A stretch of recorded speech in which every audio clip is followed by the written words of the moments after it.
economía, de la macro y de la micro, de la economía peruana, cómo se proyecta al mundo, cómo cubre las necesidades elementales de los peruanos, tiene las prioridades que debe tener, está haciendo o no la economía impulsada y propulsada por el Ejecutivo, está teniendo colaboración del Congreso o todo lo contrario. De estos temas vamos a hablar nada menos que con la principal autoridad en economía, con el ministro de Economía que da su primera entrevista televisiva. Gracias por acompañarnos, ministro José Arista. Al contrario, gracias a ti, Fernando, por esta oportunidad, RPP, por esta oportunidad que me das para comunicarme con toda la audiencia. Bueno, no, le agradecemos mucho que haya venido. Y lo primero le pido, por favor, antes de entrar a la materia, que nos responda una curiosidad. Hace más de un mes, en los primeros días de enero, usted se reunió con la presidenta y con el exministro Luis Carranza. ¿Ahí en esa reunión se habló de la posibilidad de que usted sea ministro? No se habló puntualmente de esa posibilidad.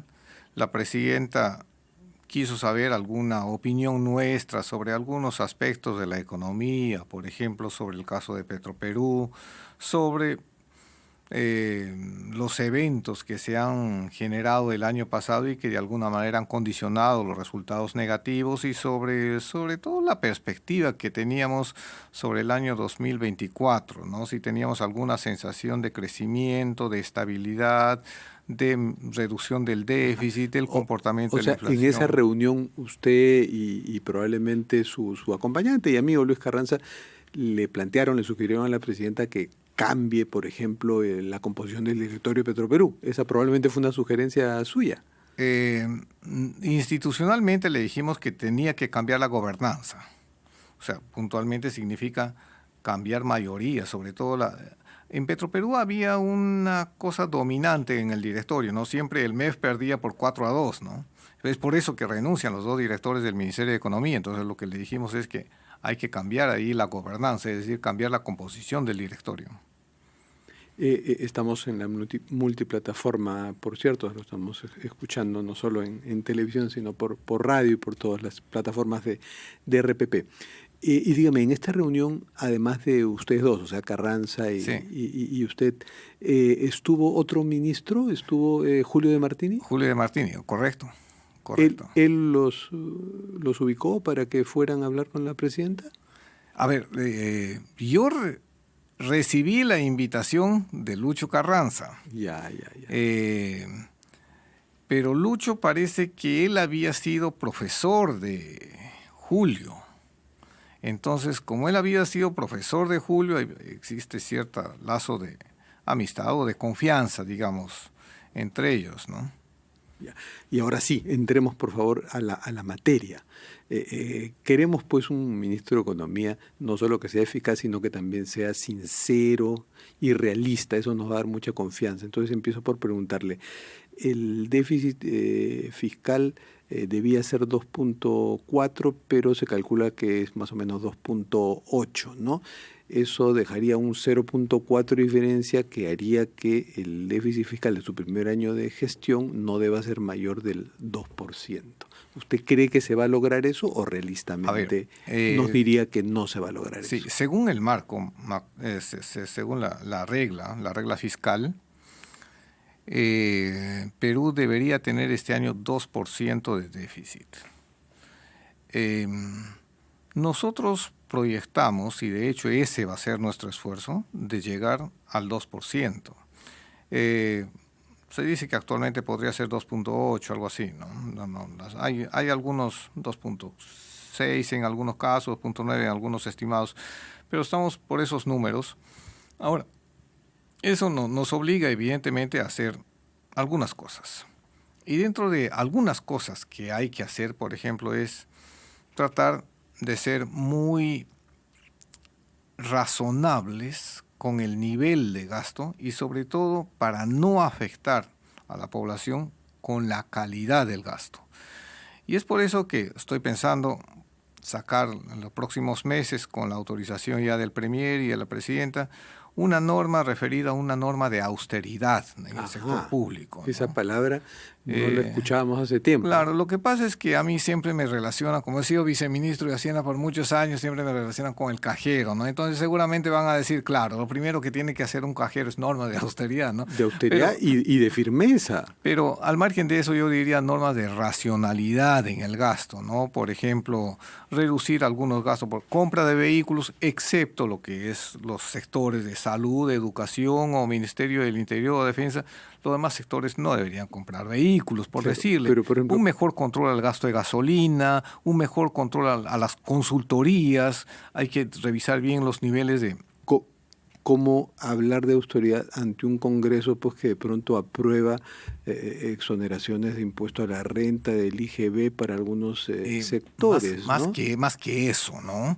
La verdad es que es un mal ejemplo cuando, por un lado, tratamos de reducir el gasto lo más que se puede y, por otro lado, tenemos a un Congreso que con la liberalidad y evidentemente con la potestad de libertad que le da la Constitución, ponen pues bonificaciones muy por encima del resto del sector público, ¿no? Eso de alguna manera genera desasosiego en el sector bregará público, ¿no? Para que ante una ley que se apruebe, que esté por aprobarse, que implique un desorden de la economía, usted tratará de que el gobierno convenza al Congreso de no hacerlo, y si lo hace, le pedirá a la presidenta que se observe esa ley.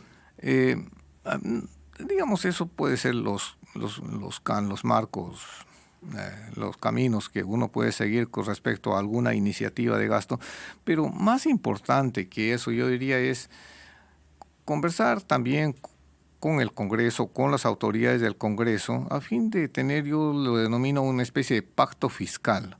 Un pacto fiscal en el cual paramos la mano respecto a crear derechos de gasto, y eso por el lado ejecutivo también nos da la potestad o el espacio suficiente para mantener la estabilidad tributaria, ¿no? Un pacto fiscal por el Perú. Así es. Al final, nuestras diferencias, no sé, pues ideológicas o lo que sea, tiene un punto en común, y el punto en común es el crecimiento económico del Perú, porque la única forma de darle bienestar a la población es creciendo, atrayendo inversión, y el inversionista viene cuando ve una economía estable, no viene a una economía en la cual se está cambiando el marco tributario, se está generando gastos, se está generando perforaciones al sistema tributario, entonces eso genera mucho ruido al sistema. Ya. Ahora, por otro lado, se necesita más recaudación porque también hay cosas por cumplir. Se han ampliado algunos programas, la cobertura de algunos programas sociales, hay más gasto corriente. Entonces, para ampliar esa recaudación, una de las medidas que se está planteando es aumentar el impuesto selectivo al consumo. Ahora usted, en la conferencia de prensa tras la presentación del balance de gestión de la presidenta, dijo que esperaba una norma que iba a fijar el cronograma solo de la cerveza, impuesto selectivo al consumo. Y solo aplicado a la cerveza por ahora. Digamos, el aumento, o sea, partir del pago, partir del aumento es solo para la cerveza.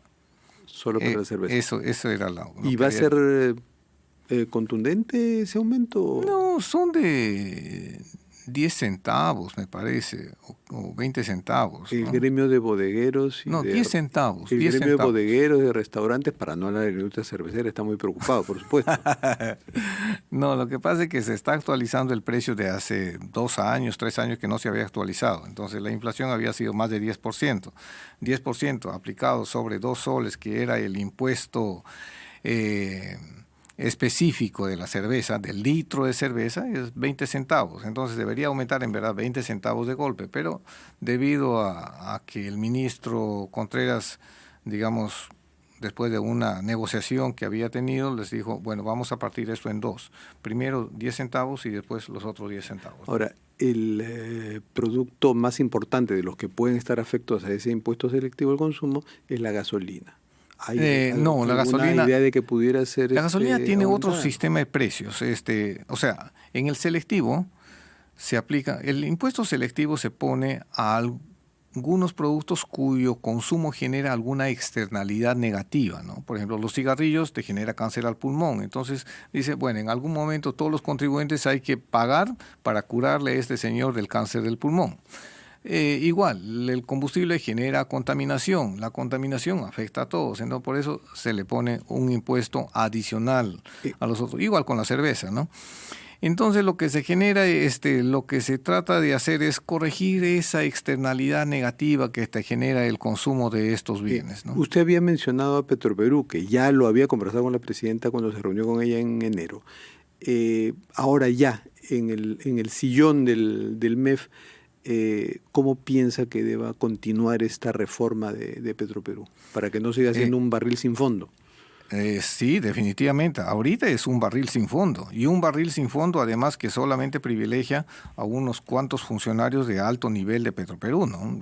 Vi ahí en un periódico la semana pasada todos los privilegios que tienen estos señores. Entonces, lo que queremos hacer, perdona, pero en este país no estamos pues para que algunos tengan grandes privilegios a costa del impuesto que todos nosotros pagamos y que debería ir más bien a mejorar la calidad de vida de los grupos que están en situación más vulnerable, ¿no? Sí, porque la pobreza ha aumentado. A eso se reduce esto, ¿no? Entonces, ¿tienen una meta usted sobre cuál debiera ser la pobreza, la reducción de la pobreza para este año? No tenemos meta porque al final de cuentas es el resultado de una buena gestión, la pobreza, ¿no? La pobreza en la época de la administración García se redujo de, no sé, 48 a 21 o 20%, pero hoy ha vuelto a rebrotar a 30%. Eso nos está diciendo que la gestión de los últimos, no sé, 10, 12 años no ha sido buena. Además que la pandemia nos golpeó terriblemente. Sí, pero a todos nos ha golpeado. ¿Ya? Pero no ha sido buena en general, ¿no? Con la pandemia hemos perdido 3, 4 puntos, pero hemos perdido en total 10 puntos y esos 6 puntos hay que explicarles de algo. Por lo que me estaba diciendo de Petroperú, ¿le parecerá bien entonces que haya salido el ministro Vera, que más allá de sus cualidades o efectos personales estaba muy ligado al sector petróleo y que ahora haya entrado Rómulo Mucho, que está ligado a minería? Ya, sí. No, lo que hay que hacer en Petro es... O sea, yo digo, los dos extremos, un extremo es cerrar Petro y el otro extremo es vender Petro. Ninguno de los dos extremos es viable en este momento. Lo que tenemos, nadie lo quiere comprar, ¿no? Nadie lo va a comprar y tampoco es viable cerrar. No puedes cerrar porque ¿cómo llegas con el abastecimiento de combustible a todos los lugares del Perú? Entonces, donde no llega el sector privado? ¿Qué es lo que harían? Si esos Entonces, dos lo que queremos están hacer es dos cosas, ¿no? En primer lugar, reducir las pérdidas. Y en segundo lugar, evitar que en el futuro se repita esta situación caótica que estamos enfrentando. Es decir, hacer viable esta empresa en el largo plazo. Eso es lo que queremos y tiene condiciones para ser viable, pero tiene que ser bien manejada, bien gerenciada y, como le digo, eso significa cambiar la gobernanza institucional de la institución. Había hablado del ministro mucho porque ya está haciendo anuncios, ha puesto ahora un comunicado de prensa, una lista de los 5 proyectos emblemáticos de su sector, proyectos mineros muy, muy auspiciosos, y en declaraciones ha llegado a hablar incluso de que hay que revivir pues proyectos que están ahí paralizados, penando casi como Conga o Tía María. ¿Usted qué piensa al respecto? Tiene toda la razón Rómulo Mucho cuando habla de esto. Y yo la verdad es que me alegro de que encontrar o de conocer a un ministro que tenga esa lucidez en el sector minero. Ahora, pero no solamente es el sector minero, también es el sector energético, ¿no? Ahí también hay que trabajar bastante. Y no solamente eso.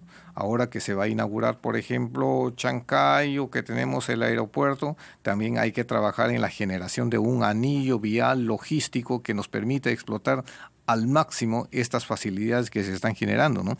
La verdad es que Perú, cuando uno lo mira, tiene unas ventajas enormes. Le cuento 2, por ejemplo. Estamos con Chavimochic en el norte, estamos con Majes en el sur, y la verdad se ha inaugurado la tercera fase. La verdad es muy que auspicioso. Cuando estos dos grandes proyectos comienzan a funcionar, Claro, pero para que empiece a funcionar uno de esos proyectos tenía que haber pues un alineamiento de todas las condiciones, incluyendo las políticas, ¿no? Y en el caso de Tía María y Conga, ¿usted cree que hay ese alineamiento como para lanzarse? Va Conga, va No Tía conozco María. mucho si Conga ya tiene todos los permisos, pero lo que sí estoy seguro es que Tía María ya tiene todos los permisos. Entonces, Falta convencer a la población. es no tanto a la población. Yo creo que lo que hay que tratar ahí de limar algunas aristas con el apellido, ¿no? Para Limar algunas aristas con la población o solucionar algunos impases que tenemos con la población. Y yo creo que Tía María va a ser uno de los proyectos que debe salir en estos años, ¿no? Usted cuando habló con la presidenta ya para ser ministro, ¿le planteó alguna condición? O si lo quiere mencionar de otra forma, le dijo, presidenta, yo quiero ser ministro, pero si es que logro hacer esto, si es que usted me permite hacer esto, si es que la prioridad es tal. No, sería una impertinencia de mi parte condicionar a la presidenta en esos términos, ¿no? Lo único que le dije es que le pedí es que ponga a una persona en... yo le dije, el MEF es como un cerebro, pero un cerebro para que dé resultado necesita brazos que hagan, ¿no? Y un brazo muy importante para mostrar resultados es el Ministerio de Energía y Minas. Entonces, y eso es lo único que le pedí, o le sugerí, ¿no? Ni siquiera le pedí, ¿no? Le comenté a ella. Pero por lo demás, yo, ¿cómo le voy a poner condiciones a la presidenta? ¿Usted sugirió a Rómulo mucho, entonces? No, yo no le Pero sugerí. sí le dijo que era mejor cambiar al ministro Vera. No, solo hice el comentario. Hizo el comentario. Bueno, fue oído. Fue oído. Y permítame hablar ahora de algo que es, bueno, es enojoso, pero ya estamos acostumbrados a que todos los funcionarios de alto nivel, incluso que son nombrados, tienen algunas... Ya sé por dónde vas. Voy más rápido, al grano, ¿no? Tienen algunas denuncias. En su caso hemos visto como 10 denuncias. En algunos usted es el denunciante. Creo que son pero pocas, hay unas 5 que están... Creo que son más. Ya. Hay como unas 5 que están activas, algunas tienen temas de abuso de autoridad,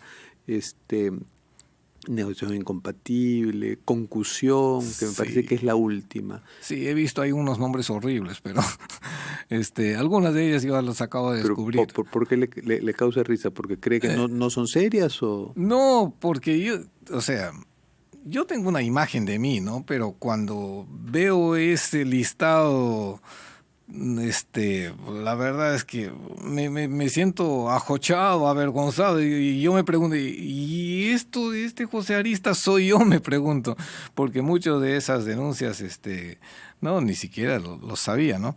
Pero después ya estos días así averiguando un poco he descubierto pues ahí que tengo abuso de autoridad, por ejemplo, por papeletas del año 2002. Yo trabajaba en el Servicio de Administración Tributaria en ese entonces, y algunos colectiveros que le ponían la papeleta, no querían pagar, me denunciaban a mí, jefe del SAP. Yo no ponía la papeleta. Varias vienen pero hay otras que vienen del gobierno regional de Amazonas. De la Fiscalía de Chachapoyas, hay varias. Entonces cuando usted fue gobernador de Amazonas. Fui gobernador.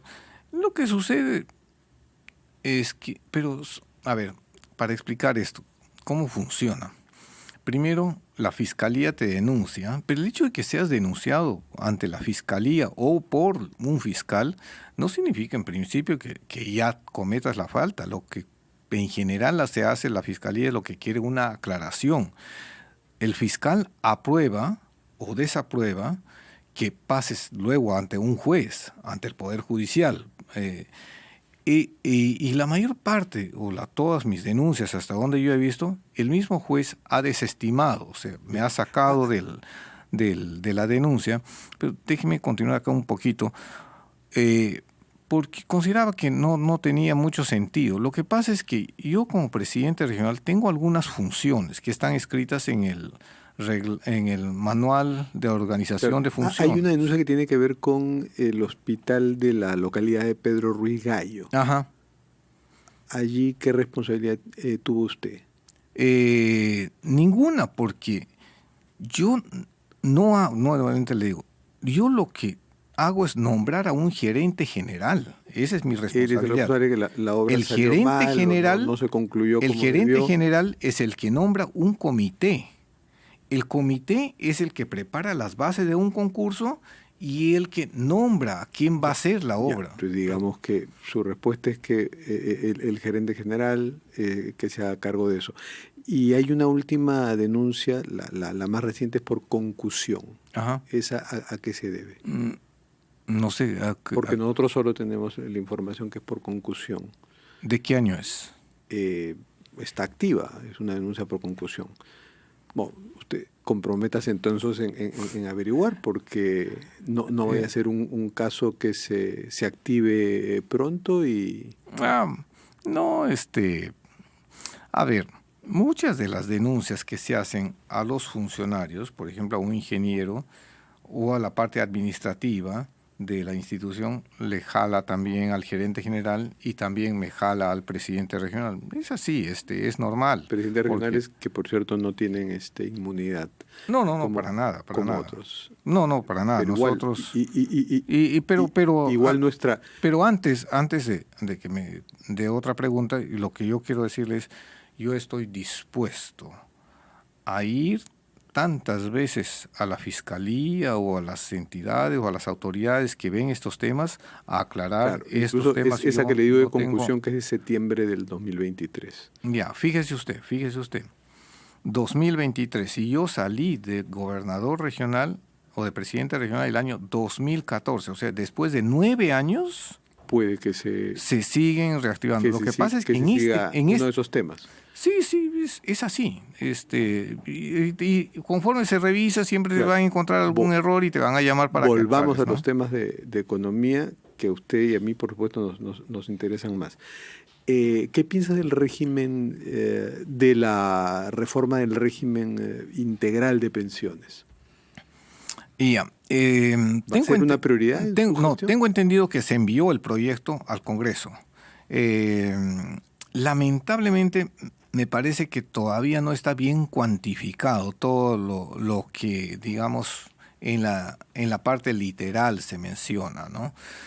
A largo plazo, cuando el país tenga los suficientes recursos, me parece que es correcto. Todos los que tienen 65, 70 años deberían tener una pensión, ¿no? 75, porque hay un proyecto de ley del Congreso ahora para que se amplíe la jubilación, claro, opcionalmente a los 75 años. Pero en la actualidad, pues no, las pensiones están con montos pequeños y es para grupos muy vulnerables de la sociedad, ¿no? Entonces, yo diría que en el futuro, cuando tengamos mayor fortaleza fiscal, podría apostarse a ese escenario que se plantea en la norma, ¿no? De lo contrario, vamos a terminar... ¿Aumentar las pensiones y la remuneración mínima vital también? No, la remuneración mínima vital es otra cosa. Eso afecta, ya separado. Afecta solo a toda la economía, cambio de pensiones. Y afecta básicamente a la población activa, ¿no? Mientras que las pensiones son para población pasiva que ha dejado de trabajar, ¿no? Claro, pero le pregunto si dentro de su gestión podría plantearse un nuevo aumento de la remuneración mínima vital. El último fue durante el gobierno de Castillo y el anterior fue el último día del gobierno de PPK, que por cierto usted estaba en ese gabinete. Fue el penúltimo posiblemente, pero sí, fue uno de los últimos. Sí. Obra del difunto. De Barreda. Javier Barreda. Así es. Sí, Javier mucho insistía por eso, no quería pasar a la historia por este aumento. A ver, en un momento en el cual estamos en recesión, saliendo de la recesión, o con algunos indicadores que estamos saliendo de la recesión. ¿Estamos en recesión todavía? Yo diría que estamos saliendo. Saliendo de recesión, sí, pero no estamos en expansión. No, todavía aún estamos en recesión. No nos hemos recuperado todavía de la pérdida del año pasado. Ahí discrepa con su antecesor Contreras, que dice que ya salimos de la recesión. Lo que pasa es que hay algunos indicadores de enero que a él, digamos, le autorizan dar esa opinión, ¿no? Pero en estadística tú no puedes inferir una línea cuando solo tienes un punto, ¿no? ¿Usted prefiere ser más prudente. Y yo siempre digo, yo quisiera tener el 10% de optimismo que tiene Alex, ¿no? No quiero ser muy optimista como él. Arista es más realista. Es algo así. Gracias por la rima. No, esperemos ver los resultados de estos meses que vienen, ¿no? Y posiblemente Alex tenga razón ahí, ¿no? Y su antecesor Contreras también ha dicho en una especie de post de despedida que hizo, dice que a las MIPES les digo que los compromisos asumidos están listos en un decreto de urgencia que espero pueda ser aprobado en el siguiente Consejo de Ministros. Uh-huh. ¿Se ha visto en el último Consejo de Ministros o en el anterior? Sí, ¿Ya con usted? No, posiblemente tema? Ahí se está refiriendo a una compra de kits educativos de más o menos 250 millones hay programado y con que podría favorecer a 350,000 MIPES, ¿no? Y posiblemente se refiere a eso, esa parte. El día de hoy íbamos a ver en el Consejo de Ministros, pero lamentablemente faltaban todavía algunos puntos finales en la exposición de motivos y mañana posiblemente se apruebe eso en un Consejo de Ministros virtual, ¿no? Ahora la presidenta en su balance de gestión habló de la necesidad de fortalecer la promoción de las medianas y pequeñas empresas, entonces ahí encajaría. Sí, encajaría totalmente. Eso, ¿no? Y como ministro no solamente quiero hacer eso, sino también tenemos un proyecto a través de COFIDE y a través de las grandes empresas que tienen pues sus proveedores entre medianas y pequeñas empresas, genera todo una estrategia de factoring, ¿no? ¿Y en qué plan estamos? Porque hubo ciertas confusiones de nombres y ya la verdad, algunos que tratábamos de seguir nos perdimos, pero que Compunche Perú, después Impulsa, Plan Unidos. ¿Cuál es el plan en el que se enmarca lo que estamos hablando? Sí, este plan de darle un crédito me parece fácil o digamos más económico o menos costoso a las MIPES, se llamaba Impulsa Perú, ¿no? Y esto está dentro del Plan Unidos. Del Plan Unidos. Entonces, más detalles del nombre de los planes y las estrategias. La verdad es que todavía no logro grabarme bien necesitamos un orden allí. Los nombres, ¿no? Da la impresión que cada vez va a haber un nuevo plan y ahí se percibe cierto desorden en un sector donde el orden es clave, ¿no? Así es. Para que no nos pongan con riesgo de inversión.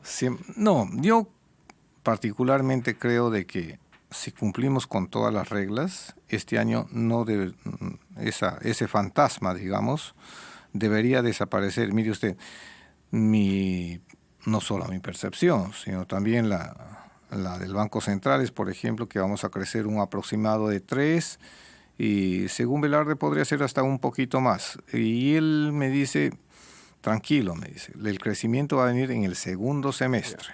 Entonces, este año va a ser realmente bueno, creo. 3 o menos de 3. ¿Qué es lo que dice? Usted dice que es realista a diferencia de su optimista antecesor. Miren, dicen dos cosas, ¿no? Uno, que los economistas nos pasamos la mitad del tiempo haciendo pronósticos y la otra mitad justificando por qué no se dieron nuestros pronósticos. Yo diría aproximadamente 3. No sé si para arriba algunos décimos o para abajo algunos. Se me había quedado algo de la reforma de pensiones, la AFP. ¿Cómo ve la posibilidad de otra del Congreso, de un 7º retiro? No, yo creo que es una mala decisión ahí del Congreso insistir con más retiros, porque al final yo creo que de 10 pensionistas, 8 ya no tienen pensiones, ¿no? Y no solamente eso afecta evidentemente al pensionista, también afecta al mercado de capitales, también afecta el desarrollo de los bonos en el mercado peruano. Tiene muchas lados en los cuales afecta, ¿no? Y yo creo que ya no hay necesidad para eso, ¿no? Y un último tema, la descentralización nos preocupa a muchos, pero que a usted también, ¿no? La ejecución en los gobiernos regionales, algunos de los cuales han recibido, porque así es el proceso, ¿no? Competencias, direcciones descentralizadas enteras de rubros tan importantes como salud, no es óptima.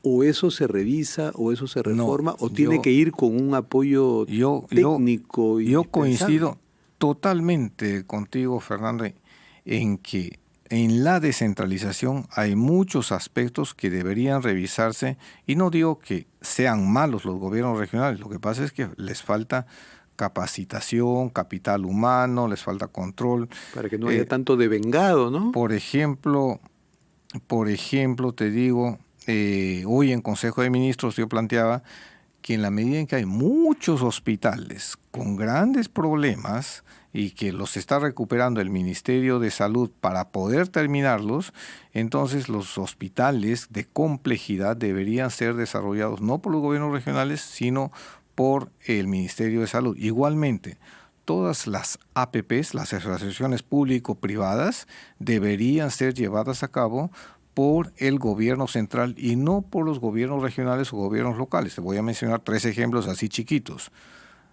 Sí, Majes, Chavimochic y el más grande que nos complica a todos, las concesiones de los peajes de Lima, ¿no?